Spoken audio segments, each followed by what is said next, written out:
Fala galera, começando mais um Movitalk, podcast que conta histórias inspiradoras para você que procura saber sobre empreendedorismo, inovação, tecnologia, franchising e educação. E hoje tenho duas companhias de peso aqui nessa mesa. Para começar aqui apresentando sem mais delongas, eu tô bem aqui de co-host. Só tô com o CEO da Movedu, Rogério Gabriel. Seja bem-vindo novamente. Muito obrigado, André, pelo convite. É sempre um prazer estar aqui nessa mesa cheia de amigos, é melhor ainda, né? Vamos explorar tudo que a gente pode desse conhecimento desse nosso amigo, que eu vou deixar você para apresentar ele, porque eu já conheço de longa data esse rapaz, hein? É isso aí. Estamos aqui na mesa, gente. Vocês já obviamente viram a descrição, já leram ali, clicaram falando, esse podcast eu quero ouvir, eu quero escutar. Gerson Pedrinho, formado em matemática pela Unesp, começou sua carreira numa grande empresa aqui da região, na área de construção, a Tarraf, e logo mergulhou no mercado do empreendedorismo, que a gente vai detalhar essa jornada de sucesso. Ele vai contar pra gente o que ele acertou, o que ele errou, né? Sugestões, insights para vocês que estão nos ouvindo e muito mais coisa a gente vai debater aqui. Gerson Pedrinho, seja muito bem-vindo, meu querido. Um prazer recebê-lo aqui no Movitalk. Obrigado pelo convite. Amigos aqui na mesa, né? Falar um pouquinho da nossa história, do que a gente fez. A gente é de uma época que empreendedorismo não era palavra, não tinha essa palavra ainda, né? A gente tinha pequenas empresas, firmas, na verdade, né? Então, estrada a gente tem bastante aí para a gente poder conversar hoje. Obrigado pelo convite. O Gerson é um dos sócios da PP Sistemas, um software de gestão para hotéis, né, em todo o Brasil, e presidente da PET, né, que a gente também vai falar bastante aqui dentro desse podcast. Gerson, eu queria começar do começo, né? Você, formado em matemática pela Unesp, o que passou na tua cabeça na hora de fazer esse curso? Como que foi ali esse início da jornada da tua carreira? Na verdade, quem sonha com matemática, né? Até nosso professor fala, né? Quem pensa em fazer matemática, né? Conheço uns doidos que faz matemática. Pois é, professor Hermes, muito querido, inclusive. Mas a primeira coisa que ele falou na primeira aula de cálculo, né? Que é sempre um negócio para quem faz matemática, o primeiro desafio, pergunta, quem aqui sonhou em fazer matemática, né? Mas a gente já tinha uma ideia de trabalhar com computação, de alguma forma, com computador, né? Na verdade. E naquela época não tinha nem curso de TI, nem curso de computação aqui em Rio Preto. Na verdade, o curso de bacharelado de ciência de computação, nem sei se o termo é esse, bacharelado, acho que é, do IBILS, e ele começou no ano que eu ingressei, turma de 86, naturalmente você não era nascido, você também não, você era, né, Rogério? Eu não. Na turma de 86, e no meio de 86 foi instalado o curso de computação. Legal. Inclusive, eles fizeram um ano e meio, um ano e meio ano, né? Começaram a terminar no final do ano. Naquela época era anual o curso ainda. Eu acho que hoje as matérias são semestrais. E aí era o curso que tinha. Era um curso, na época, hoje mudou um pouquinho. Fácil de entrar e difícil de sair. Entrava 40, saía 6. Eu acho que ainda deve ser assim também. Eu não acho que muda muita coisa, não. Pois a fama do curso era essa. Mas a gente Consegui só com uma DP. Aí sim. Em teoria dos números, que eu nunca vou esquecer. Professor também não vou esquecer. Que profundo esse nome, teoria dos números. Pois prova que 2 mais 2 é 4. Você tem que provar isso daí, você entendeu? Realmente bem diferente. Boa. E a decisão ali, né, a gente estava conversando, vou começar a minha carreira aqui numa construtora, numa área administrativa. Conta pra gente como que foi, né, esse início teu dentro da Tarraf, para te levar aí, hoje a gente vai debatendo, conversando onde você chegou. Então, a gente trabalhava na parte de contabilidade do Grupo Tarraf. Uhum. Era na General ali, quem conhece Rio Preto sabe, não tinha uma loja de pneus grande antigamente. E ali eu trabalhava, entrei, e o meu sócio, o Cláudio, também trabalhava lá. Em algum momento ele conseguiu uma vaga para ser operador de computador no CPD do Grupo Tarraf. CPD é Centro de Processamento de Dados, eu acho que os novos hoje talvez não conheçam o termo, né? E ele foi exatamente para o CPD, onde já estava o Pedro, que é que era o P da APP, que era o chefe dele, vamos colocar assim, o Pedro, acho que tinha uns 15 anos a mais que nós, um pouco mais velho. Ele foi para o CPD e depois eu acabei pedindo uma vaga para ele. Agora, se tiver uma vaga, alguma coisa lá, você me indica. E a gente operava computadores de grande porte. Era Labo, que era uma denominação do Borros antiga, né? Então tinha operador de computador, então tinha gente que passava as madrugadas operando, extraindo relatórios. Eu era dessas pessoas, trabalhava muito tempo das 11 da noite às 7 da manhã. Hoje eu acho que nem pode, né? Essa carga. Acho que vale um corte sobre isso, né, Gerson? Né? A gente falando de tecnologia, né?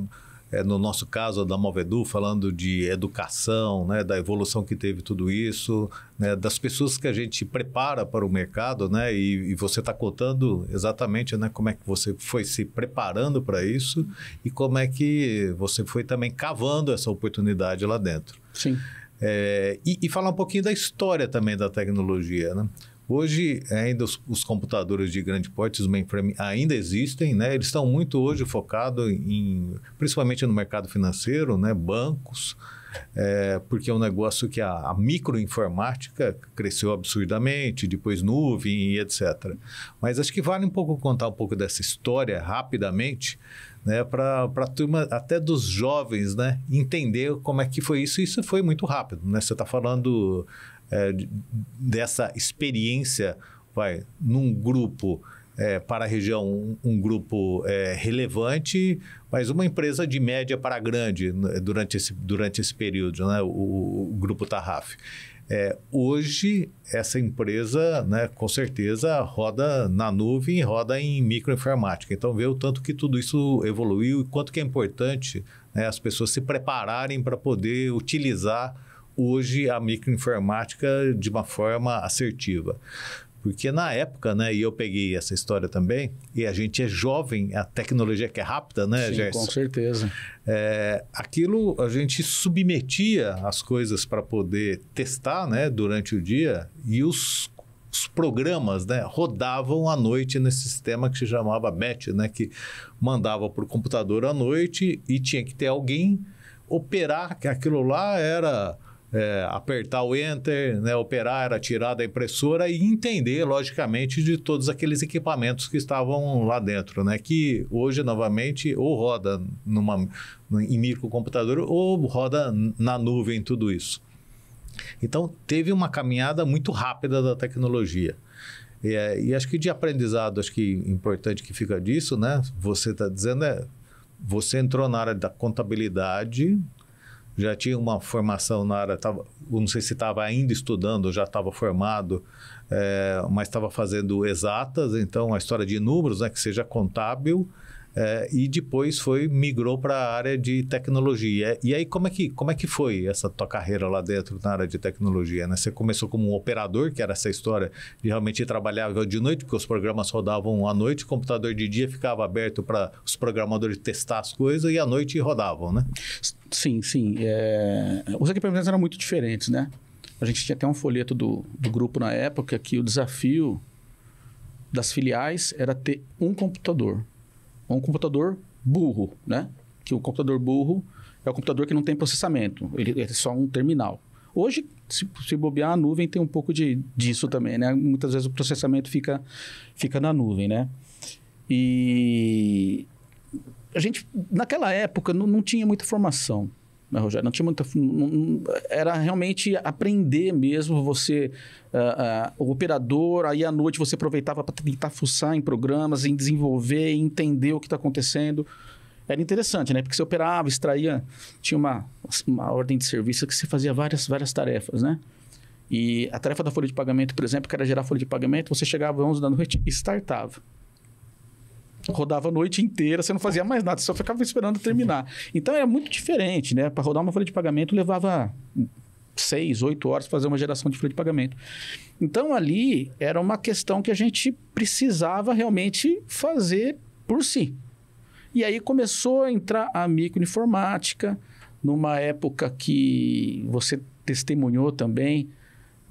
Tinha coisas, assim, inacreditáveis hoje. Pessoas buscavam máquina do Paraguai, As polícias davam batidas em algumas empresas para pegar máquinas que estavam sem nota. Era um inferno. Você lembra, acho que você lembra disso, né, Rogério? Lembro, né? E a gente, nessa época, montei... E você trabalhava com hardware, né? Exatamente. Eu montei a precisão informática, que era exatamente, né, para ir na mão inversa disso, né? Mas acho que vale contar também um pouco disso, né? Falando de mercado, né? Aqui tem história, hein, Gerson? Por que se buscava no Paraguai? Porque assim, era fechado no mercado de informática, né? Entendeu-se, né, naquele período, né, o poder público entendeu que se fechando o mercado, iria haver um desenvolvimento de tecnologia e de inovação dentro do país. Engraçado como o mundo é cíclico. O mundo é cíclico, né? Parece que a gente está assistindo alguma coisa disso acontecendo agora nos Estados Unidos, exatamente. Né? Então, a cada ação tem uma reação, né? Então, isso aconteceu. Existia 2 marcas só no Brasil na época, Microtech e Monedata. E tinha um computador chamado Prológica, lembram? Que abria o teclado assim. Acho que era da... Era uma outra marca, mas a Prológica já pegava também os equipamentos de médio porte. Mas microinformática mesmo, que eu me lembro, era Microtech e Monedata. Microtech, exatamente. Só que eram equipamentos muito caros, que eram desenvolvidos toda a tecnologia aqui, com o mercado fechado. Então, enquanto um computador fora do Brasil custava... já era caro na época, né? Mas custava $1.000, $2.000. Um Microtech Monedata custava $6.000, $8.000, né? Então, o que acontecia, né, era exatamente o contrabando, né, que se buscava de diversos locais, principalmente do Paraguai, que era o próximo, né? Era um negócio errado e isso limitava o crescimento das empresas. Então, o efeito inverso, né? Quando eu montei a precisão informática, foi exatamente no momento, e foi por isso que também... Na verdade, eu montei com software e depois pivotei para hardware. Mas o momento que eu pivotei para hardware foi porque abriu o mercado. Começou a abrir naturalmente. Na época até do Fernando Collor de Mello, que começou a abrir esse mercado e a gente começou a poder vender equipamentos ou no regime que chamava de SKD, né, que trazia partes e peças e montava-se uma fábrica em algumas regiões, muito em Manaus, em alguns polos, com incentivo, e esses equipamentos eram equipamentos nacionalizados, com preços muito mais competitivos do que os produzidos inteiro aqui no Brasil. Isso foi muito importante porque levou a tecnologia e a microinformática para as pequenas e médias empresas, né, que foi o que aconteceu e fez com que esse mundo se desenvolvesse. Eu e meu sócio tínhamos um computador desses de sócio, na verdade. A gente comprou com muito esforço, eu e o Cláudio, né? Era coisa muito cara, né? E ficava uma semana na minha casa, uma semana na dele. Computador com 2 flop disks, né? Dois discos sem HD, né? Para você ter uma ideia, as primeiras soluções que a gente fazia campos de 1 caractere para não ocupar espaço no HD. Quem pensa em economizar espaço em HD hoje em dia, né? Então, era um mundo muito diferente, né? Muito, muito diferente. E a gente foi aprendendo isso meio que na raça, né? É isso que acontece. Ô Gerson, e adentrando aí a tua história, tua primeira, né, passagem, primeira experiência empreendendo com a VIP Informática, certo? Conta um pouquinho pra gente como foi isso, né? Foi nessa área aí de software. Como que foi... empreender pela primeira vez, principais aprendizados, o que você leva aí até hoje dessa primeira aventura no empreendedorismo? Então, aconteceu o seguinte, na verdade a VIP Informática ela começou em 86 e era o Pedro, na verdade tinha muito assim, a gente trabalhava em empresas grandes e fazia pequenos programas por fora, né? Então, um programa para videolocadora, um programa para mala direta, tinha coisas muito... Era moda, era essa daí, né? E aí o Pedro trabalhava no Grupo Tarraf e fazia esses programas nas horas vagas. E aí fomos saindo do Grupo Tarraf, um por um, né? Saiu o Pedro, ficou um tempo um pouco fora. Aí depois de uns 2 anos, acho que em 88, 89, o Cláudio saiu do Grupo Tarraf e se juntou a ele na VIP. E aí, eu já fazia esse software. Eles comercializavam, administravam a empresa, eu fazia à noite em casa. Ia fazendo software de hotel. Check-in, check-out, lançamento, eu fazendo. E eles comercializando. Aí chegou um momento que a gente falou, bom, agora a gente não vai ficar mais nesse negócio de vai e não vai, né? Ou vai ou racha. Então, eu saí do grupo Tarraf, do meu trabalho. E era um desafio, né? Porque eu com a minha esposa, a gente... Vamos, vai ser duro, vai. Você vai trabalhar, vamos viver com o teu dinheiro enquanto isso, vamos embora. Daí a gente foi e acabou dando certo, né? Isso foi em 94. Aí em 94, até 94, a VIP fazia softwares para tudo que podia imaginar. Era uma pequena empresa naquela época, microinformática, como eu estava falando com o Rogério.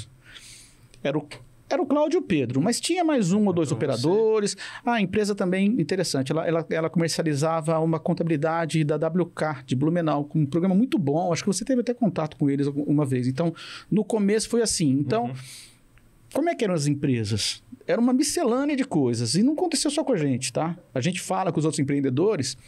Eles começaram meio espalhados. E aí, depois, o setor que deu uma melhoradinha... adotou ele e seguiu. Isso aconteceu com o Marcelo, que foi presidente da PET. Ele não tem formação de saúde. Aconteceu com o João, que é vice-presidente, que trabalha com programa de consórcio, com app de consórcio. Fazia app para tudo. Começou a fazer de consórcio. Subiu. Larga os outros e vai tocando para consórcio. Então, isso aconteceu com muita gente. Legal. Ô, Jéssica, vamos dar uma luz para isso, que isso é bem importante. São duas coisas, acho que vale a pena a gente explorar. A primeira é esse movimento que você fez, né, que é muito comum, né, trabalhava numa empresa, precisava, né, ter a sustentação disso e tomou a decisão de sair e dedicar 100% para o negócio. Isso acontece com muitos empreendedores, com franqueados que atuam com a gente também. O que mudou do dia que você saiu, deu foco 100% para o seu negócio? A gente tem muita liberdade, né? Muita vontade e muita responsabilidade também, né? Você começa a também precisar pensar no negócio 24 horas por dia. E pensar num negócio 24 horas por dia, o que faz com o negócio? Porque você estava com um pé nas duas canoas ali, né? Sim.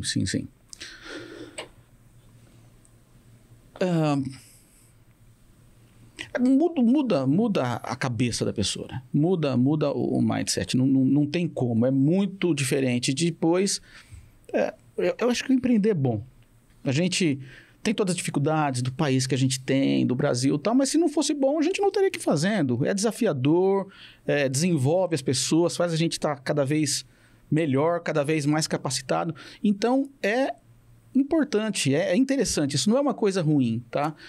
Eu não me arrependo disso. A gente reclama, tal, porque tem que reclamar das coisas, da conjuntura, das coisas que não são feitas da melhor forma possível. Mas eu acho bem interessante. Eu faria de novo. Mas um ponto importante, né, que você falou, né, a partir do momento, né, quando você se dedicou, e sem dúvida, né, teve um risco, né, teve um combinado dentro de casa que é muito importante, né, com relação ao orçamento da casa, com relação à dedicação do tempo, né, com tudo isso que a partir daquele momento que você dedicou 100% da sua cabeça e do seu foco para o negócio, as coisas com certeza mudaram. Lógico que teve desafios ali no meio, mas o 100% do foco faz uma diferença grande. Né? Total. 100% do foco faz total diferença. É outra época, né, Rogério? Eu acho que hoje poucas pessoas acabam dividindo isso. Elas acabam já saindo, empreendendo. A gente é muito jovem, tem muita energia, né? A gente só trabalha o dia inteiro numa situação intensa. Ainda vai para casa das 6 da tarde à meia-noite, continua desenvolvendo, tal. É muita energia que a gente tinha, né? Exato. Eu não sei se acontece muito hoje dessa forma ainda, tá? Mas aí o foco foi total. Também era um mercado pouco concorrido. Como na época era assim, tinha só um software. E esse software era muito caro para hotel, então a gente identificou que tinha mercado para isso. Era tudo, vamos falar a verdade, era tudo mato, né? Na verdade é mato alto, a gente fala, né? A gente cortou mato alto. Agora, tem muita gente, muito concorrente, muitos produtos bons, enfim. Bastava você realmente trabalhar e ter vontade. Mas era outra época também no sentido de recurso, né? Hoje você tem tanto material para fazer, né? Hoje, tudo que você tem para fazer está escrito, né? Está escrito. Técnicas, forma de gestão, formação.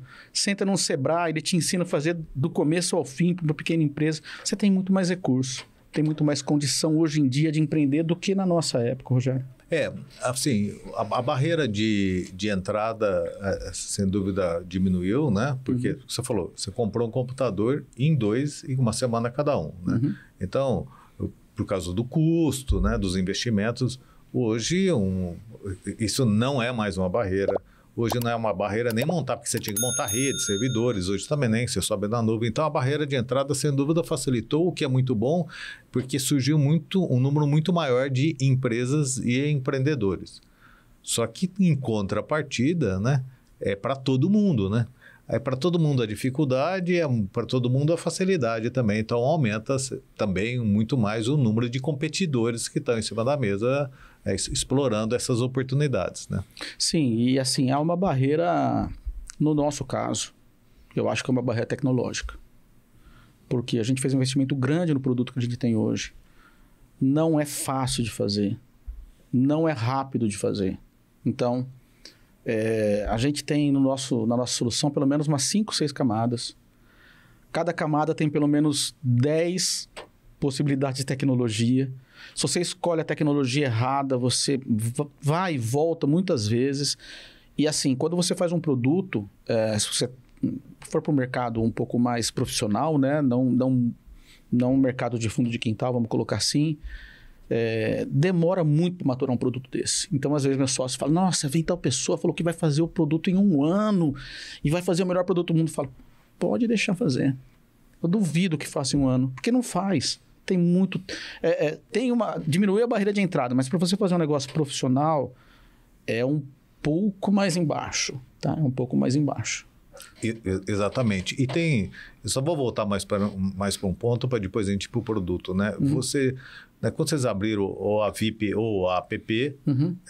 Em 94, a gente focou na hotelaria e no SEAS, foram 2 setores. Depois teve uma outra cisão, tá? Que eu tenho uma outra empresa chamada Mercatos, que trabalha com atacadista de hortifruti. É um RP voltado para isso, uma força de vendas específica para isso, um produto bem redondo também, tá? Então, são 2 empresas. Em 94, estavam as 2 no mesmo CNPJ. Legal, mas antes disso, vocês eram tipo uma fábrica de software, é isso?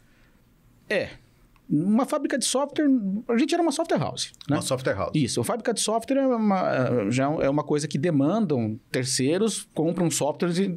A gente fazia software, uma software house, é a melhor definição, tá? Tá, vocês eram uma software house e até que você contou um pouquinho de exemplo de alguns dos nossos amigos, né? Que todos eles eram isso, né? Faziam diversos softwares até encontrar um produto que falou, opa...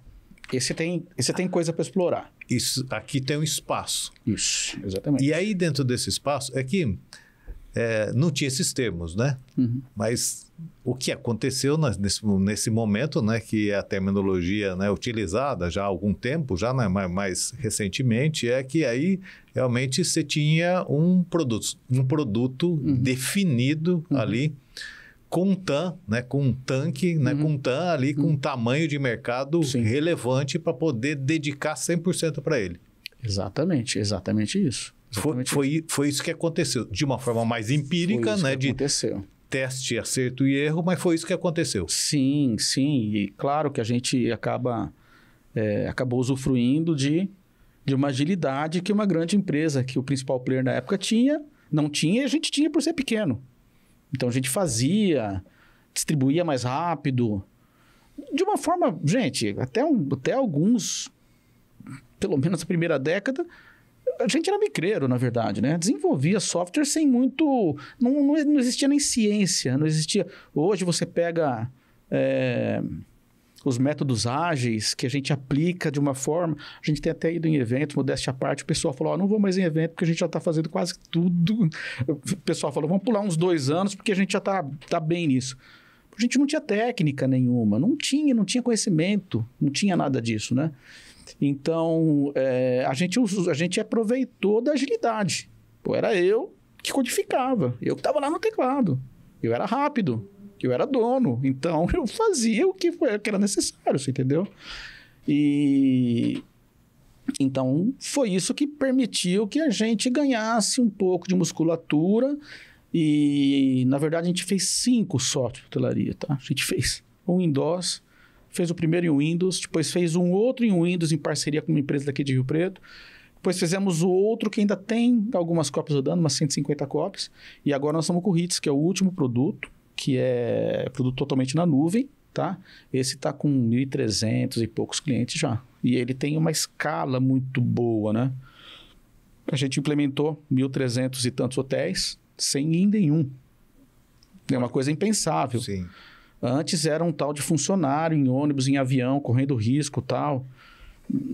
Era o que a gente sabia, era o que dava para fazer. Mas é um risco. Hoje, funcionário implanta, vai para casa, não viaja, está mais confortável. Gerson, André, vou dar 2 cortes aqui, né, e trazer um paralelo para nós aqui, né, do que o Gerson tá dizendo. A primeira, né, foi a história de muitos testes e ele trouxe, né, usar a tua frase aqui, eu, dono, pegava o teclado e codava ali, né? Uhum. E é isso que eu fazia. E essa é uma das belezas do modelo de franchising, né? Porque lá tem um dono codando ali também, né? Eu estava com a barriga no balcão. Tem um dono do outro lado, né? O nosso sócio franqueado também, né? Metendo a mão na massa e fazendo essas coisas acontecer. Outra coisa importante também...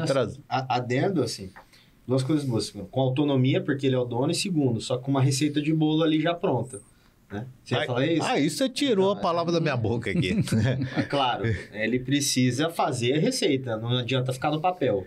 Mas exatamente, a receita tá aí há anos dando certo. Isso, que é o que ele disse. Você viu assim, antes a gente não tinha, né, muita resiliência, porque não tinha a receita do bolo. E depois até ele falou, agora a gente tem uma receita, e por isso que ele está escalando, sim, agora a gente tem a receita está tão azeitada que eu vou em evento de inovação e a minha receita está dali para frente. Né? E é exatamente o nosso modelo de negócio, né? Que é, nós temos uma receita também muito bem azeitada, uma receita que passa por constante inovação, com sempre, né, à frente, né, do que a gente assiste, e tem um dono lá executando essa receita, e essa, sem dúvida, né, é uma fórmula de sucesso. Exatamente. E, ô Gerson, como que foi essa virada de página para a APP Sistemas? Você identificou o mercado de hotelaria como um baita mercado de crescimento, e estava em crescimento, e sem um grande player por ali, deixa eu ir para esse mercado aqui, e uma mudança aí, não foi só uma mudança de nome, né, para a APP Sistemas. Como que foi essa virada de página? Não, a gente entendeu que a gente tinha que focar realmente no setor. Não tinha como a gente atender no varejo, vamos colocar assim, fazer software para tudo que aparecia. É um negócio insustentável. E hoje é assim, né? Você tem um software de RH de uma empresa, você tem um software financeiro de outra, você tem força de vendas de outro, e é assim que se encaixa. Então, a gente entendeu que a gente tinha que ter tinha que restringir os setores. Ficamos com hotelaria e com o SEASE. E ainda ficamos bastante tempo com os dois na mesma empresa. O que, não vou falar que foi um erro, mas foi um aprendizado. Porque a gente... Na verdade, era difícil até de fazer um planejamento estratégico. Como é que você faz um planejamento estratégico de uma empresa que vende peça de carro e laranja? Você não consegue fazer, né? São 2 setores diferentes. Foi aí que a gente fez a cisão e aí a gente ficou com a APP Sistemas, né? Ok. E aí a gente foi realmente conhecendo esse mercado, foi se desenvolvendo até chegar no produto hoje, que para nós é o produto mais moderno. E é mesmo, tá? Não é para nós. O mercado sabe disso. A gente tem estratégia, foco, é tudo, né? Esse ponto é bom. E só para dar uma situada nos ouvintes, a PP, né, dentro desse mundo, né, de software para hotelaria, ela está classificada em... Está entre as 3. Está entre as 3 maiores do Brasil. Sim. Sensacional. Sendo o que é maior é grande. É grande. Mas a gente tem um produto que... É claro, você tem a característica do produto, ela é muito importante. Às vezes o produto encaixa para um tipo de cliente, não encaixa para outro. Hoje o nosso software, ele é... Como te disse, totalmente na nuvem. Assim, um grande grupo de hotéis, por exemplo... se você vai para um software convencional, ele já começa com algumas centenas de milhares de reais aí para você montar uma infraestrutura. Não acontece com o nosso software, entendeu? Já está toda a estrutura pronta, a escala. A gente tem o maior grupo de hotelaria particular do Brasil, é cliente nosso. Maravilha. E eles compram hotéis assim com alguma frequência. Tá. Coisa boa, né? Sim. Coisa boa. Vai lá. Boa para eles e boa para você, né? Então, mas o que eles fazem? Chega no hotel, tem internet? Tem. Tá pronto, começa a rodar. Já era. Não tem servidor e link. Nossa, precisa colocar um link dedicado. Não precisa colocar um link dedicado. Hoje, você vai quebrando alguns paradigmas. Tinha aquele negócio, mas se eu ficar sem internet... Se ficar sem internet, a gente tem hotéis. Alguns hotéis, por exemplo, que você vê em beira de rodovia, tipo... Às vezes tem um Ibis na beira da rodovia, que a infraestrutura às vezes é ruim, cai essas coisas, cai um raio, o link para. O pessoal já conecta o 3G ali no computador e continua trabalhando, já estão acostumados, entendeu? Então, mas isso a tecnologia tem que possibilitar. Se o software não for planejado para isso, sem dúvida, você fica a pé. E o nosso software está preparado para isso.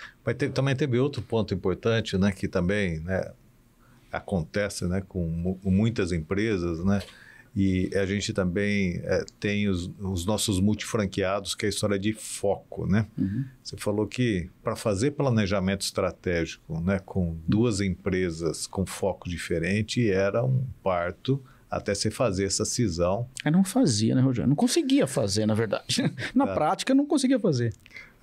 Falava que fazia. Isso. Então, a história de foco, e a gente assiste isso dentro do nosso grupo de multifranqueados também. Não é nenhum, assim, você sabe disso, né? Além de fundador e CEO da Movedu, também estou como diretor da ABF, também, Associação Brasileira de Franchising, e o franchise veio se desenvolvendo muito no Brasil e no mundo.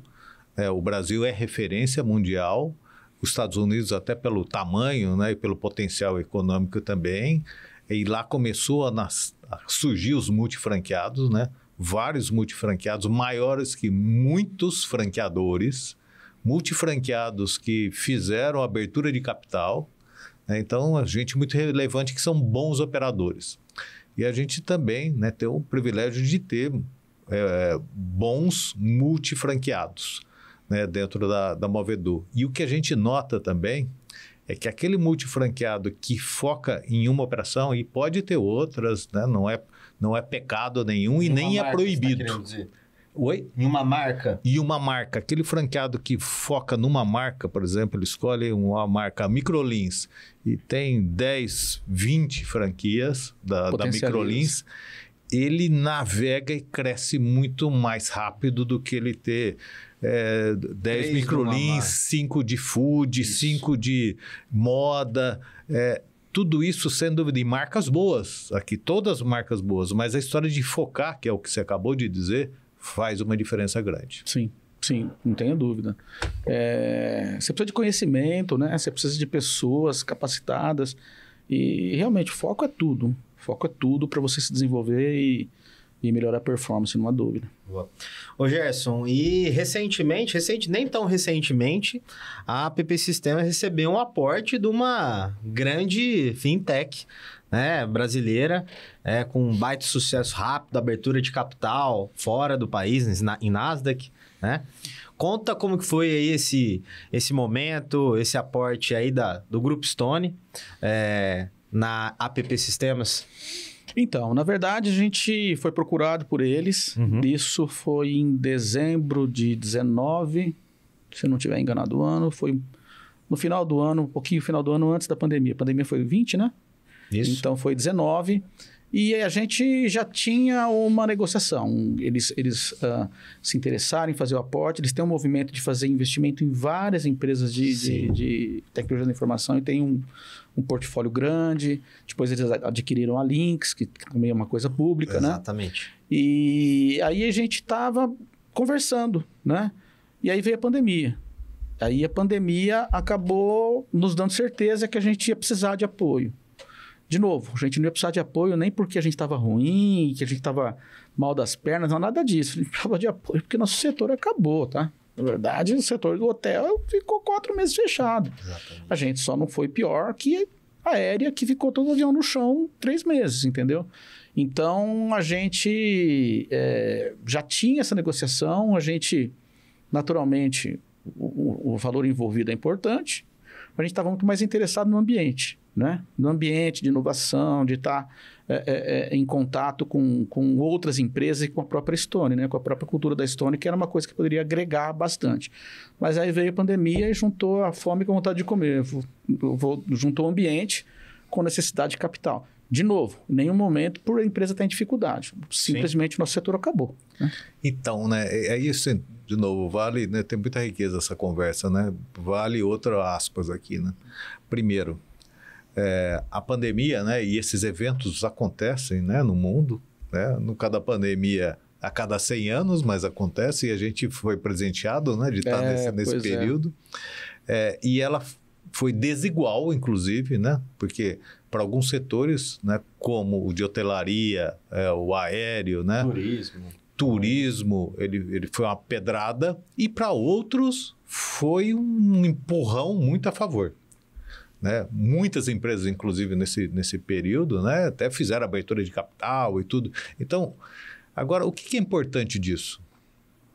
O importante é a gente estar sempre preparado para os dois ambientes. Que seja, né, para o vento de popa, se seja para o vento contra. E no caso, né, de vocês se prepararam para isso, e a empresa só conseguiu um aporte porque, com certeza, estava preparada para receber isso. Sem dúvida. Estava preparada com as informações para poder estar recebendo isso. Tá? Nota muito alta no due diligence. Então. Estava tudo ok. Tem um parênteses importante aí. E, de novo, as pessoas reclamam, e muitas vezes com razão, né? E aí também tinha que negócio, nossa, eu não consegui crédito na pandemia. Onde está esse dinheiro? Mas aí a empresa estava devendo nos lugares. Se você não tem um nome, eu consegui crédito para pagar minha folha de pagamento. Por quê? Porque eu estava... Redondo. Então, agora a pessoa... a empresa, eventualmente, com problemas, não vai conseguir crédito, mesmo durante a pandemia, mesmo na situação especial. Por isso que é importante você estar bem o tempo todo. Bom, essa é caixa rei e dados e informação que não é, na maioria, a principal característica do empreendedor, que é um cara, né, que trabalha mais com inovação, com coisas novas e etc. Mas cuidar das informações, ter um balanço organizado, ter um orçamento organizado, faz total diferença para chegar, mesmo no momento, né, desse, né, que as coisas não estavam favoráveis, mas você ergueu a mão e falou que era um sócio para poder ter a tranquilidade de passar por esse período, e isso aconteceu. Isso aconteceu. Então, né, André, a história de você estar preparado com as informações tem esse tamanho de valor. Até assim, e aí, quem está ouvindo aí, não pense que isso é para uma empresa de porte médio grande, a gente mesmo, obviamente com franqueados de alto faturamento, de franquias, que não é a franqueadora, mas franqueados de 10, 15 unidades, até menos, fazendo o orçamento, tá? Para o próximo ano. Então, você que é franqueado de alguma rede, se a tua franqueadora não te provoca em relação a isso, a um orçamento, também não é simplesmente você fazer uma DRE. Hoje, DRE qualquer um faz, né? A padaria da esquina. Avançar. Mais ou menos. Mas é avançar, é ter um passo distante do mercado. Então, o orçamento a gente pode materializar, que é uma dessas coisas. Né? Mas isso está escrito. Aí que está, hoje está disponível. Como Exato, eu disse, tá disponível. Se você tem uma padaria, como você falou, se você for no Sebrae, um exemplo, tá? Como tem outras, ele vai deixar a tua padaria redonda, ele vai falar exatamente o que você tem que fazer, você entendeu? O que precisa é disciplina, resiliência, né? Disciplina e liberdade, como dizia na música, né? E é verdade mesmo. Quando você é disciplinado, você faz as coisas, você põe a cabeça no travesseiro e você dorme, você sabe o que você fez. E está tudo escrito. Está tudo escrito, aquela regrinha. Tem uma boa contabilidade, não misture os seus contas pessoais com a empresa. Vamos falar numa padaria, tá? Vamos falar assim. Sim. Isso está escrito, dá para você começar, se você tiver disciplina, dá para você começar e continuar redondo. Com certeza. Dá. Perfeito. E nessa linha, eu sei que eu já cruzei com você em alguns eventos da Fundação Dom Cabral, Por que vocês foram buscar a Dom Cabral? O que incentivou a isso e o que vocês aprenderam com isso, com a Dom Cabral? Na verdade, a gente precisava realmente de uma organização formal de vários setores da empresa. A gente precisava de apoio. A gente tem muita vontade, mas quando você não tem técnica, você também despende energia muito, né? Energia e calor, né? E acaba não fazendo um aproveitamento total do seu potencial. A gente fez, inclusive, por uma sugestão do nosso parceiro, do Marcelo. O Marcelo fez também PAEX, pela Shift, né? E a gente ficou bastante tempo. A gente ficou até mais tempo. É um programa de 3 anos que ele esgota 6 disciplinas. Marketing, comercial, gestão... Eu não me lembro as 6 disciplinas agora, mas são 6 disciplinas de gestão, um pouco técnico ali, tá? E foi muito importante para a gente criar essa casca, né? Criar essa disciplina e entender que tudo tem técnica. Depois que eu fiz um curso de dança, aprendi a dançar, eu percebi que tudo é técnica. Já valeu o podcast. Tudo é técnica. Preciso ir nessa escola para filmar. É um corte que tem que viralizar. Não, esse... Mas, cara, um pé de chumbo, até com a técnica você consegue. Existe técnica para tudo. É bem mais fácil do que parece. As pessoas têm que ter disciplina, as empresas têm que ter disciplina e resiliência para fazer.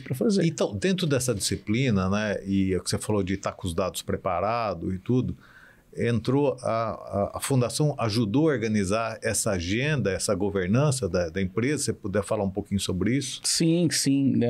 Das várias disciplinas, inclusive eles têm uma parte de formação, a gente formou os líderes na época. Nós, diretores, participamos de eventos anuais lá na Dom Cabral, na Nova Lima, em Nova Lima, né, que é grande BH,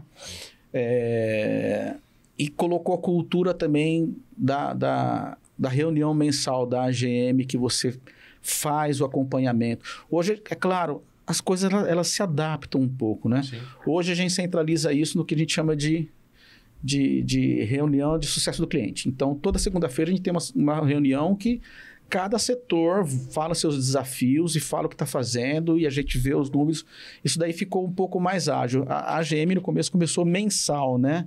A gente está fazendo isso semanal. Então, a gente faz em pequenas pílulas, mas se torna um pouco mais ágil. Mas, principalmente essa disciplina, tá? Então, você citou algumas vezes e eu quero também realçar isso, né?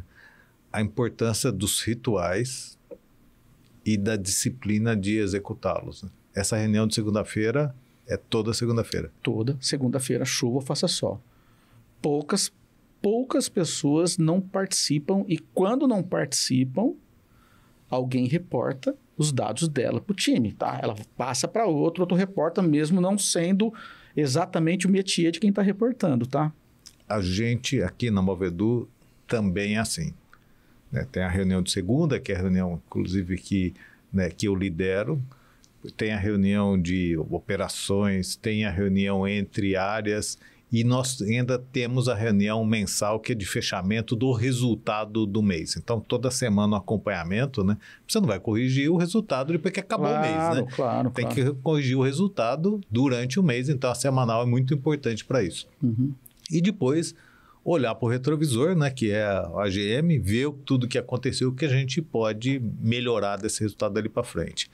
Mas o importante dessa história, tanto é que você repetiu que com certeza isso é importante e eu penso exatamente da mesma forma, eu e a torcida toda do Corinthians, né, que é disciplina, organização, ritual, números na mesa para você poder fazer gestão é o que faz a diferença. Como diz o ditado, né? Em Deus nós acreditamos, para todo o resto me tragam dados, né? Me tragam números. Boa. É bem isso mesmo. E a gente aprendeu também, isso é bem minha característica. Eu gosto muito de 20 milhas por dia, todos os dias. Eu, assim, definitivamente, eu não acredito em bala de prata. E 20 milhas todos os dias, religiosamente, faz muita diferença. Faz muita diferença. cadência é importante. E tem um mestre, né? Que pode-se dizer internacional ou mundial, né? De 90 e poucos anos, né? Que fala nada melhor do que juros sobre juros. Sem né? dúvida. Que é exatamente a força isso. da natureza, né? 20 mais 20 mais 20, 20 em cima de 20, que já aconteceu nos 20 anteriores, é o que vai fazer a grande diferença no longo prazo. A característica da nossa empresa, que é uma coisa boa, e a gente conseguiu potencializar isso, é que a gente trabalha... O nosso negócio é receita recorrente. Então, hoje, a gente tem 97% de receita recorrente. Só 3% é de implantação, de serviços específicos, tá? Então, essas 20 milhas por dia, elas realmente acabam fazendo efeito do juro. Então, a gente fez, por coincidência, faz uma revisão de receitas trimestral e a gente teve uma melhora no resultado previsto para o final do ano, porque entrou mais receita recorrente, é coisa na veia, você entendeu? E não estou dizendo que você fazer projeto é certo, é errado. O que você precisa, na verdade, saber se você é tatu ou cobra. Você não vai conseguir fazer muitas coisas diferentes de forma boa, né? Então, escolhe o que você quer. Nós escolhemos excelência operacional. Nós somos excelência operacional. Nós fazemos coisas para fazer mais rápido e de forma mais empacotada. É isso que a gente faz. Porém, a gente tem um bom produto. Porque normalmente quando você trabalha com excelência operacional, você pode tender a ter um produto um pouco mais simples.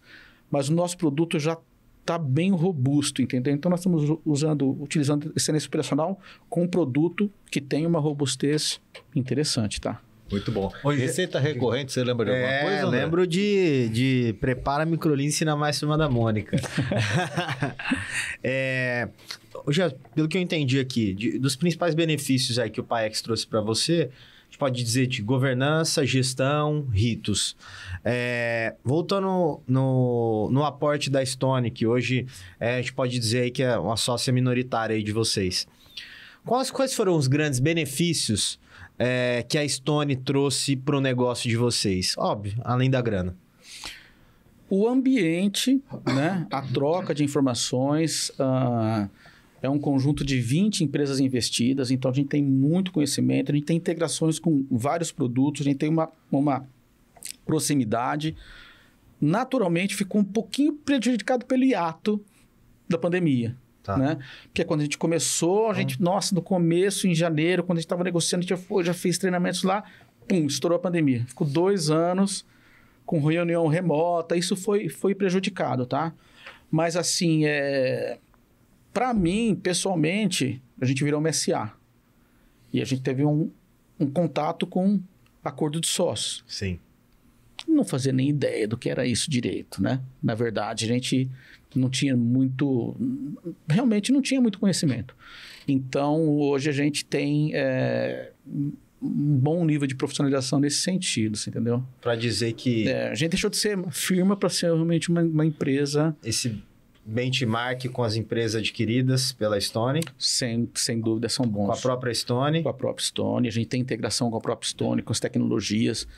Isso trouxe benefício para nós, sim. André, aí eu também vou fazer um paralelo com a gente aqui. É isso que o Gerson falou, você fez uma pergunta para ele, né? O que foi principal? Ele falou, benefícios, exato. Do benefício, ele falou, foi eu trocar com as outras 20 investidas. Perfeito. E a gente tem 2 camadas disso também aqui dentro da Movedor, né? Sim. Porque nós temos a camada que são os nossos encontros, né? As RDGs, onde a gente provoca essa troca entre os franqueados. Cada trimestre, nas regionais dos franqueados, a franqueadora vai até lá aprende, com o time. Exatamente, aprende com franqueados, sim. Com o outro. Perfeito. E tem um desdobramento também, no caso, aí falando também de aporte no investimento, dos multifranqueados que investem, colocam esse sócio operador, então ele entra, né, com capital, esse sócio operador toca essa operação e essa camada também, né, desse grupo econômico troca muito entre eles. Trocando. E tem também a parte de aporte, que é o que aconteceu com o Gerson também. Exatamente. Isso, e assim, até essa operação com a Stone foi uma operação interessante, quero ressaltar a correção da Stone, né? Bacana. Porque a gente tinha um acordo anterior à pandemia, e esse acordo, ele poderia... Todo memorando de intenções, né? Tem coisa do tipo, cara, se acontecer alguma coisa fora da caixinha... Sempre tem o si ali no meio. né? A Stone poderia muito bem chegar pra gente e falar, pandemia, cara, não queremos mais. Ela honrou o que estava sendo combinado, eles foram muito... Na verdade, eles foram... Muito corretos. Mais que corretos, né? Corretos, eu poderia usar a cláusula de não querer. Sim. Estariam sendo corretos. A cláusula existe para isso. Éticos. Né? Foram éticos, foram parceiros. Foram parceiros. Muito então, bom. Isso poderia acontecer. E isso a gente realmente não nega, tá? Isso soma muito Bacana. no longo prazo, né? Mas você falou de um negócio que falou, pô, tinha um negócio que caiu na minha mesa aqui, que eu nem sabia direito como é que existia isso, que é um contrato de acionista. Uhum. Explica um pouquinho mais, o que é esse contrato de acionista, por que ele veio para a mesa, o que você fez com ele? Então, na verdade, é muito diferente da limitadinha, né? Da LTDA que a gente tinha, né? O contrato de acionista, ele tem muitas regras que a empresa do nosso porte não está acostumada, né?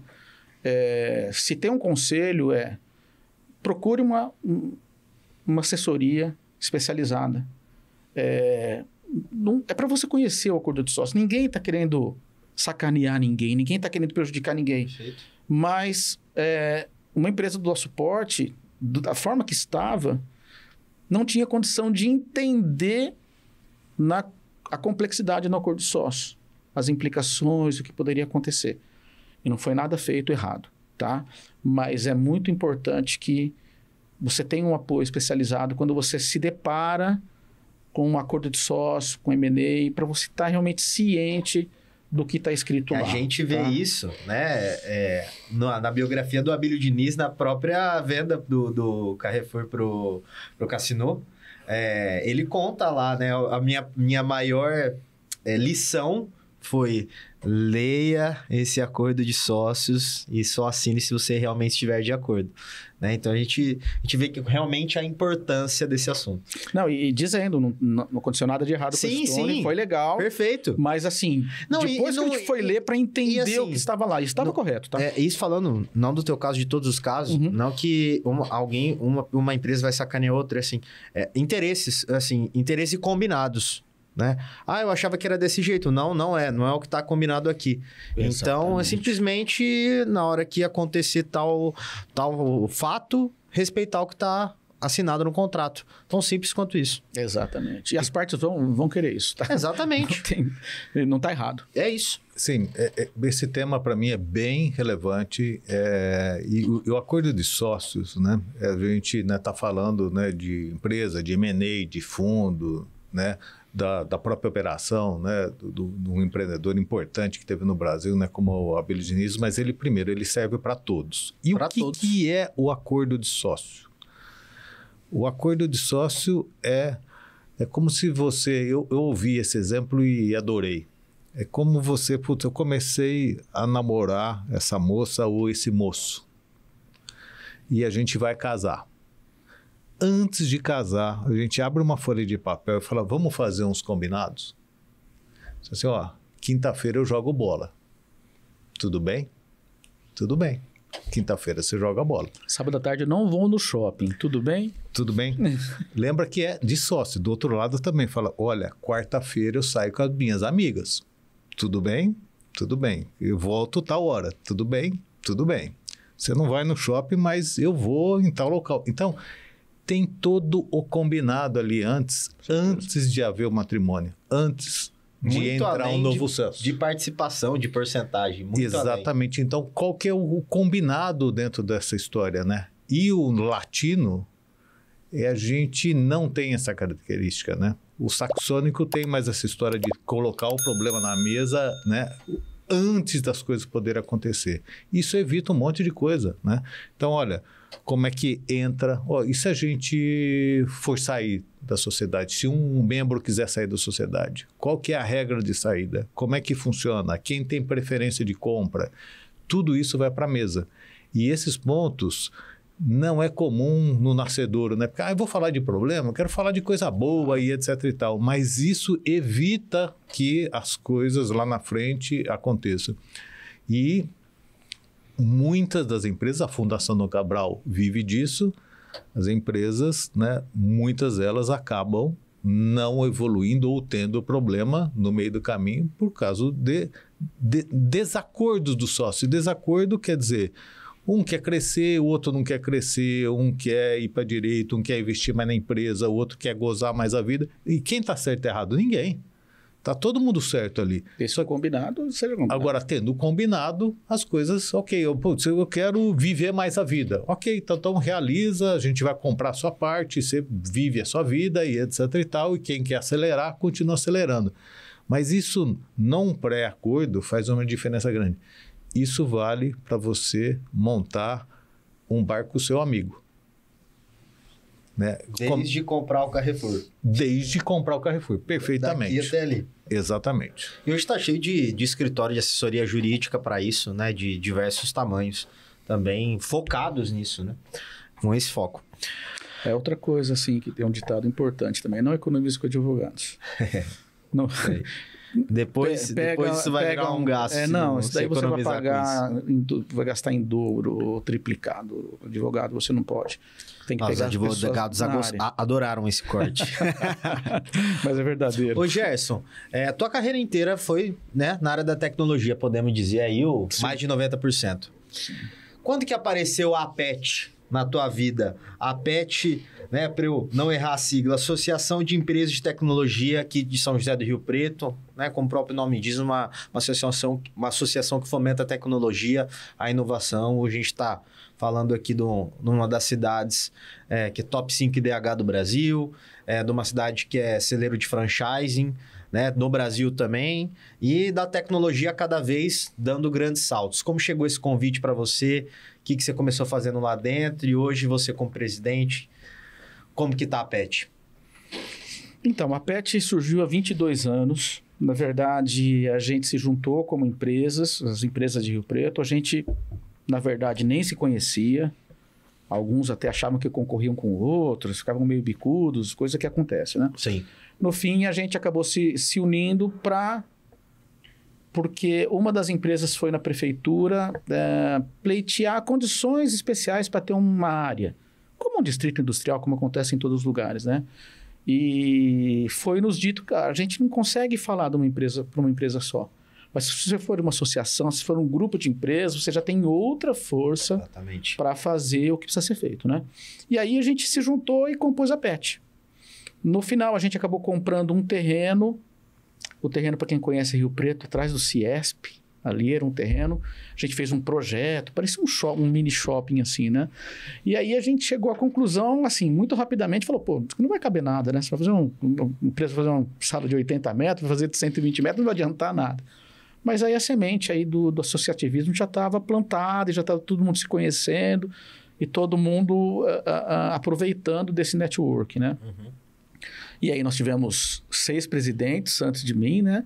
E aí o Marcelo foi convidado para ser presidente. Marcelo é uma referência aqui na área de tecnologia de Rio Preto, talvez a maior empresa ou dentre as maiores de tecnologia. E ele me convidou. Não sei por quê, tá? Porque eu era um bicho do mato, na verdade. Hoje o que eu estou fazendo aqui é fruto da PET. Sim. Se eu fosse falar no microfone antes da PET, eu não dormiria 3 dias antes de medo. Então, apesar de minha dicção não ser a melhor do mundo, eu consigo hoje até navegar por lugares que eu não conseguia. Né? Então, eu me desenvolvi bastante. Então, o Marcelo entrou na gestão de 2021. Ele pretendia ficar um mandato só, mas aí cheguei para ele e falei, Marcelo, pegou uma pandemia, não conseguimos fazer nada, não fizemos nada presencial, vamos ficar mais uma gestão, vamos tentar mais uma gestão. Ele ficou. Sim. E a gente sempre nesse processo de o vice-presidente estar se preparando para assumir a presidência. Nada que isso não implica que não possa ter uma outra chapa, tal, faz parte do jogo, mas Sim. É uma continuidade de associações, normalmente acontece isso. E no começo eu entrei como para auxiliá-lo, mas assim, sendo sincero, numa vontade assim da primeira oportunidade de não continuar, porque eu não tinha perfil, eu sou micreiro. Eu sou o cara que fica preso na salinha lá mexendo com a tecnologia. Mas para mim foi importante também, porque eu me desenvolvi podendo até estar conversando com vocês aqui, coisa que para mim era impensável, né? E aí nós ficamos 4 anos e agora eu estou nesse ano, no segundo ano agora, na presidência. A gente tem 170 associados, a associação está crescendo, a gente tem espaços muito legais, o Rogério já conheceu o nosso espaço em conjunto com o Parque Tecnológico, a gente está muito ligado com o Parque Tecnológico. Eu fui lá semana retrasada, na CPE, no evento da CPL. É verdade. E o espaço ficou muito legal. Muito legal. A gente, assim, já está precisando de expansão. Eu já estou tentando conseguir mais um espaço para ter mais uma sala de treinamento. Está sendo muito demandado. A gente está muito contente, assim, porque a PET as pessoas estão com vontade de participar. A gente pode dizer que hoje os grandes benefícios do associado da PET é a troca, né? Esse benchmark entre empresas, entre empresários e empreendedores. Sim. Né? Que aí, obviamente, podem gerar negócios, além de insights. Geram. E grandes eventos. Podemos dizer que é isso que hoje que a PET traz para o empreendedor de tecnologia de Rio Preto e região. Isso. Principalmente o network. O Rio Preto Tech Summit, que é um grande evento que a gente tem aqui, está ficando cada vez melhor. Já estamos com ingressos aí à venda também. Um evento imperdível. O Rogério já me externou que gosta muito, acho espetacular. E realmente muito trabalho. Eu quero até dar um foco também, uma luz para isso, que é bem relevante. Mas até antes disso, André, né, veio algumas coisas, né, que a gente pesca quando já estava falando. A primeira né, que ele se colocou, ele falou, por sinal, ele já deu a segunda habilidade que ele declarou na mesa, né? A primeira é dançar e a segunda é falar em público, né? Mas ele se expôs, né? E topou essa história. Falou, pô, eu não sou, né, um orador nato, foi o que ele disse. Exatamente. Mas queria chegar lá e já participei de vários eventos com o Gerson, fala naturalmente. Então, como é importante, né, também, né, se é aquilo que você quer, né, é você fazer essa jornada, se expor a esse tipo de coisa, treinar e fazer, e as coisas acontecem. Aprende a dançar e aprende também a falar em público. A segunda é sobre a PET, que, né, eu tive também o privilégio de ser convidado pelo Gerson para ser conselheiro lá da PET também, e todo o trabalho que a associação vem fazendo e dando uma luz para a tecnologia na região. E já é relevante. Né? É relevante regionalmente e é relevante nacionalmente. Eu até já comentei algumas vezes com o Gerson sobre isso, né? Algumas vezes que eu fui em eventos nacionais, um deles até um recente que eu tive lá em Comandatuba, né? O CEO atual do iFood, né? Falando de tecnologia, do modelo, né, que a iFood cresce, que é também desenvolvendo e comprando startups. Inclusive comprou de Rio Preto algumas, né? Uma pelo menos. Exatamente, e ele citou exatamente isso, né? A última que nós compramos, né? Foi num polo importante de tecnologia, que é São José do Rio Preto. Mas, assim, bairrismos à parte, o que eu quero colocar sobre isso é como foi importante a associação para poder desenvolver essa troca de tecnologia. E uma coisa importante, né, para poder falar, para poder fazer essas coisas acontecer, é dar palco para isso. E vale você falar um pouco, sem dúvida, do Tech Summit, que é um evento de padrão nacional. Quando ele acontece, quem já veio, quem está confirmado para esse evento, como é que ele funciona? Então, nós temos o palco principal, a gente tem palestrantes, eu não vou lembrar todos de cabeça, mas vem o Karnal, vem o Arthur Igreja, vem o Kintry Weiler, não sei exatamente a pronúncia, e tem um pessoal legal. Só olhar rpts.com.br vai ter. E a gente já teve... O ano passado a gente teve o apresentador da cultura do Provoca, o... Eu sei quem que é. Nossa, me fugiu o nome dele. Enfim, o Marcelo Taz. E tivemos O próprio Teve a turma da Startse que mandou muito time bem da também. Startse também o Sérgio do Foguete, não veio o Sérgio Sacani. Então, assim, é um evento que está realmente ímpar. Assim, não dá para você ir em Rio Preto pelo custo que é. É um custo... Quando acontece, Gerson? Acontece 6 e 7 de agosto no Complexo da Swift. Então, nós temos ali o palco principal no Teatro Paulo Moura, né? E uma feira de negócios que está crescendo. Não, na verdade, ela não está crescendo porque não há espaço muito para crescer. Ela já está do tamanho que tem que estar e não tem mais onde colocar, né? Na verdade, a gente, em janeiro, já vendeu todos os espaços. Quem foi no passado já comprou espaço. Então, não teve... Que maravilha. A gente não teve nem muito esforço comercial para vender os espaços, para falar a verdade. O próprio evento se vende. Né? Exatamente pelo próprio sucesso do evento. Isso. E aí, a gente só não tem um evento maior e vamos ter, provavelmente, a hora que a gente tiver um espaço maior em Rio Preto, e há planos para isso, para que se tenha algum espaço de eventos que possa comportar. Aí a gente vai conseguir fazer um negócio realmente que vai ser fora da caixa. Já é muito bom, mas a gente tem chance de crescer muito mais. E movimenta o mercado. Como eu sempre falo, a gente já é um polo de tecnologia. A gente tem pelo menos 4 ou 5 empresas que, se não são líderes, estão entre as 3 primeiras dos seus setores. Não é pouco, não são setores... irrelevantes, né? Você pode citar quais que são? A gente tem a minha de hotelaria, é uma líder, a do Marcelo, a Shift. E na área de saúde, Isso. Né? O João Paulo, que é nosso vice-presidente, tem um aplicativo para consórcio, inclusive ele foi adquirido pela Stefanini, então ele já é um braço da Stefanini, já está num grande grupo. Tem o Jean, que já foi presidente da PET, hoje é presidente da CIRP, que tem um software para funerárias, para esse tipo de administração. Que é um negócio grande no Brasil. Exatamente. É um negócio que sempre tem demanda, né? Porque as pessoas costumam morrer, infelizmente, né? tem esse costume, né? Mas, assim, só falando de pouco, a própria Informa, que é do Gil, que também foi presidente. Sim. Tem software líder de rádio. Então, assim... o que a PET está fazendo é dar, dentre outros, me desculpem os outros associados que não estou lembrando agora, mas é só para falar os que eu tenho mais contato e conheço mais, né?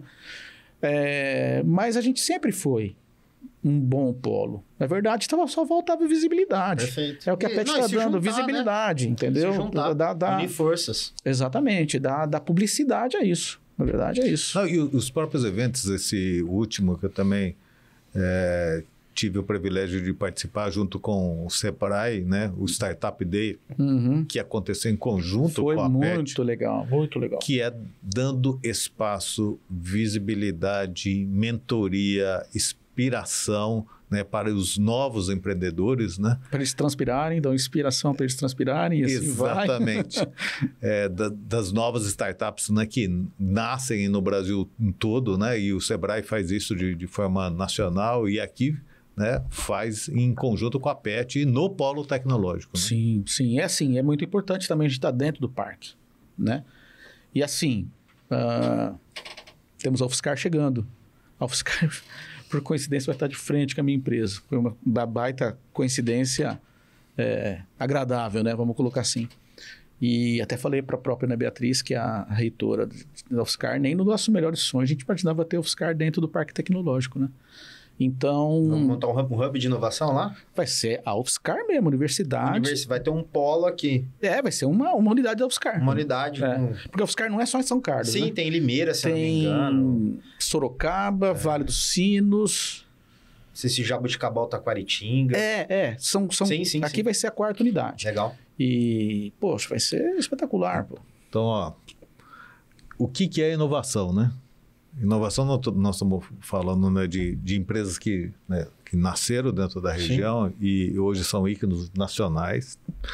A parte de associação, né? E organização disso e troca de boas práticas e educação. Sim. Né? A importância, né, de ter boas instituições de ensino, né, formando mão de obra para essas coisas poderem acontecer dentro da região. Sim. Né? E a UFSCar é um desses exemplos dentro de diversos outros, como a gente, né, que forma, né, profissionais para entrar no mercado de trabalho, né, em diversas camadas aí desse mercado de trabalho. Perfeito. Excelente, Gerson, excelente. Caminhando para o fim, antes de eu te pedir 2 sugestões, você vai saber sobre o que elas são, queria te fazer 3 perguntinhas rápidas aqui. A primeira, o que move o Gerson? Eu vou falar uma coisa bem simples. Assim, eu sou um cara que gosta das coisas que funcionam, você entendeu? O que me move é fazer as coisas funcionar. Eu adoro fazer as coisas funcionar.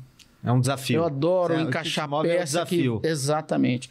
Eu adoro fazer melhorias incrementais, fazer funcionar cada vez melhor. Parece um negócio meio prático, né? Mas eu sou prático. Eu gosto de coisas que funcionam. É isso que me move. Fazer as coisas funcionar melhor. É isso que eu gosto de fazer. Hoje é a principal. E o que você gosta de fazer? Dá pra dizer que é um desafio, resolver problema. Hoje é o principal atributo que um empregador necessita de um colaborador. Resolvedor de problemas. Quando o colaborador chega na minha mesa e fala alguma coisa, ele faz um discurso. Ele termina, eu falo: qual é o problema a ser resolvido? Você já tem uma sugestão também? Mas é importante.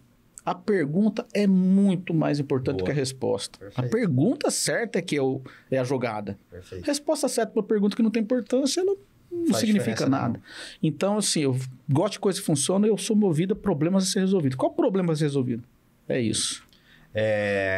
Qual foi o pior conselho que você já escutou no ramo empresarial, empreendedorismo? Pior conselho? Acho que eu não tive um conselho desse tipo. Eu não consigo. Nada que te marcou? Não, assim que eu... Não. Eu acho que o conselho, se eu tive algum... Provavelmente eu não segui, então ele foi apagado da minha memória. Eu não tive alguma coisa que me falasse que eu fiz. Assim, também não sou de me arrepender, sabe? Sim. Das coisas, porque as decisões que você toma com o que você tem na mão. Não adianta, eu com 57 anos, eu tenho outra bagagem, eu não posso me achar ruim de uma coisa que eu fiz com 20. Eu não tinha a mesma experiência. Então, assim, arrependimento é uma coisa complicada, né? Se você fez a coisa com a intenção certa, você fez com o que você tinha na mão, com as decisões que você tinha. Isso é típico da característica do empreendedor, né? Sempre olhando a parte positiva, o negativo não entrou no ouvido e vamos em frente. Sem dúvida. E 3 características aí que um bom empreendedor precisa ter? Que eu já falei, disciplina, resiliência e vontade de trabalhar. Vontade de trabalhar, assim, muita dedicação.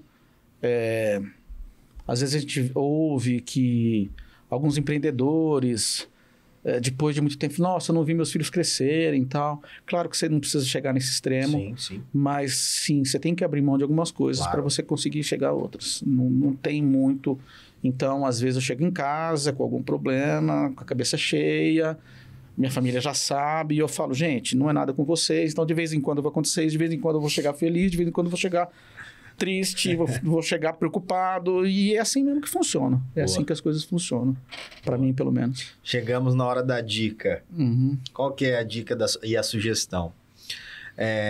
Gerson, a gente sempre gosta de deixar um livro e uma série para quem está nos assistindo, e seja do que for, o tema que for, a área que for. O que você nos... Ou pode ser um documentário, não necessariamente uma série, tá? Um livro, um documentário / série, que você pode indicar para o pessoal que está nos ouvindo. Bom, o livro é O Lado Difícil das Situações Difíceis. É um livro espetacular, tá? É um livro que ele é bom você ler todo começo de ano, ler de novo. Muito bom esse livro. Muito bom. Muito bom. Assina embaixo. Muito bom. E um documentário... Eu gostei de Indústria Americana. Indústria Americana? Vocês chegaram já a ver? Não, nunca vi. Vou anotar isso. É uma... Assim, dá um paralelo de mundos diferentes. Na verdade, é um documentário de uma empresa chinesa que compra uma fábrica de vidros automotivos americana, e é um choque de culturas. Nossa, e é uma coisa muito legal. Que legal. Muito legal, para você ver como as coisas funcionam diferentes. Eu lembrei, eu li a respeito, mas não assisti a série. É um documentário só, 2 horas, duração do filme. Vale a pena, porque você vê, e não tem certo, não tem errado, você vê que as coisas são muito diferentes, e como que o mercado, as empresas, os trabalhadores podem agir e pensar diferente, com culturas diferentes, é muito legal. Sensacional. Rogério, eu sei que você vê muito documentário, série, lê muito livro. Vou te pedir também uma dica de série, de livro, que eu sei que tá no teu habitual aí. Eu tô agora mais de podcast e livro e menos de série. Documentário. Podcast bom, o melhor é esse daqui, né? O Move Talk, né? Sem contar o Move Talk. Exatamente. Em segundo lugar, em segundo lugar, não, tem um também muito legal, também feito aqui, né? Por brasileiros também, né? Que é o Do Chão ao Topo, né? Pessoal da Infomoney. Exatamente, que também, eu costumo ouvir com frequência e gosto bastante. E de livro, tem alguns, mas um assim que bem marcante para mim também, esse que o Gerson comentou é muito bom, né? O lado difícil das situações difíceis, né? Que é de um americano, né? Que conta detalhes da jornada empreendedora dele, né? E tudo que ele teve que fazer para chegar do outro lado, e tem muita coisa bacana e de aprendizado aí dentro desse livro. E um livro que eu gostei bastante, que marcou para mim, que tem a ver com as características que o Gerson falou do empreendedor, é o Garra, que fala que, sem dúvida que você tem uma mente privilegiada, né, tem um raciocínio rápido e tudo, é bom, mas é mais importante a garra. E eles provam cientificamente que uma americana também é muito bom de dados e números e de pesquisa de longo prazo. Eles provam cientificamente que as pessoas que se dedicam por mais tempo têm mais chance de sucesso. Vou dar só uma delas que ficou marcada para mim, que eles pegaram um grupo de pessoas já especiais, né, que estudaram, agora eu não lembro se é Harvard ou Stanford, mas uma delas, né, e juntaram essas pessoas, e essas pessoas no início, quando entraram na graduação, olha que coisa doida, eles pegaram um grupo de pessoas que tinham mais ou menos a mesma condição física e botaram em cima de uma esteira e apertaram a esteira lá para correr na mesma velocidade. E depois essas pessoas se encontraram 20 anos depois. As pessoas que suportaram mais tempo em cima da esteira tiveram mais sucesso na vida. Então, são pessoas que tinham o mesmo níveis intelectuais. No mesmo começo, né? Tá partindo do mesmo ponto. Do mesmo ponto, no nível intelectual similar, todos numa boa faculdade. Também condição física similar. Quem aguentou mais, moral da história, foi mais longe. Então, provando dentro dessa história que resiliência, como você disse, disciplina faz uma diferença grande.